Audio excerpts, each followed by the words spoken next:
आगामी लोकसभा चुनाव को लेकर सत्ताधारी भारतीय जनता पार्टी ने 543 लोकसभा सीटों में से 195 पर उम्मीदवारों की घोषणा कर दी है। वहीं 195 उम्मीदवारों की पहली लिस्ट में भाजपा ने मात्र एक मुस्लिम चेहरे को टिकट दिया है। बीजेपी ने केरल के मल्लापुरम से अब्दुल सलाम को मैदान में उतारा है। वहीं बीजेपी में केरल की 12 सीटों पर उम्मीदवारों का ऐलान किया गया है, जिसमें अब्दुल सलाम का नाम भी शामिल है। ऐसे में आपको बता दें, बीजेपी की अपनी छवि से निकलने की बहुत जरूरत नहीं महसूस हो रही है। ऐसे में क्योंकि बीजेपी नेता यह मानकर चलते हैं कि उनके पार्टी को अल्पसंख्यक वोट उतना नहीं मिलता, लिहाजा वह उनके लिए टिकट बहुत ज्यादा अनाउंस नहीं करते हैं। आपको बताएं, लेकिन हाँ, केरल में उनकी थोड़ी मजबूरी बनती है कि यहाँ से आपको कुछ सीटों पर मुस्लिम उम्मीदवार उतारने होंगे, क्योंकि वहां पर हिंदू बहुसंख्यक नहीं रह पाएंगे। ऐसे में वहां पर अब्दुल सलाम जैसे लोगों को टिकट देना पड़ेगा, जो एक सेकुलर फेस है। वहीं अब्दुल सलाम के नाम पर काफी दिन से चर्चा हो रही थी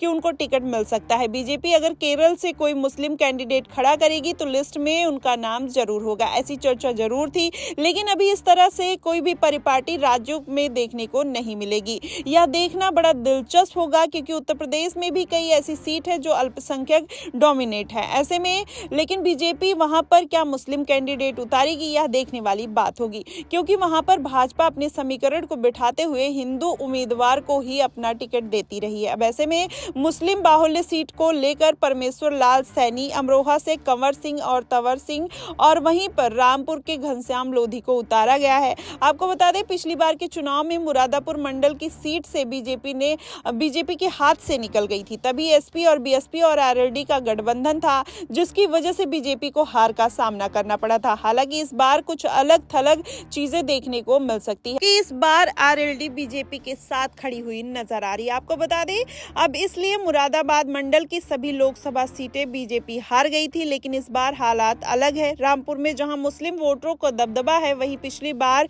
उपचुनाव में घनश्याम लोधी जीते थे और 2014 के लोकसभा चुनाव में संभल सीट से बीजेपी ने जीत हासिल की थी।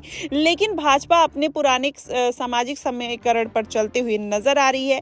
वहीं बीजेपी ने इस बार रामपुर से घनश्याम लोधी को मैदान में फिर से उतारा है।